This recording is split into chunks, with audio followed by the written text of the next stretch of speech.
Good evening. From the nation's capital to the state capitol, one man is fighting for voting reform for felons. Matthew Charles was released from prison under President Trump's First Step Act.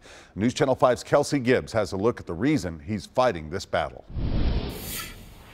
Prior to 1995, as I grew up, I made a lot of bad decisions. Matthew Charles was once known as a career criminal. Those bad decisions led me to incarceration. In 1996, he was sentenced to 35 years in prison for selling crack cocaine. That's when Charles says a transformation began. And during the period of my incarceration, which was 21 and a half years, I just set off on a goal or a path of leading a Christ-like life. After repealing his sentence, Charles was a free man in 2016, but his second chance was short-lived. 2 years later, a judge ordered him to return to prison and finish the rest of his 35-year sentence. That changed last December. President Trump signed the First Step Act, which led to Charles's release from prison again. Now free, Charles is going from prison to politics. I paid my debt to society.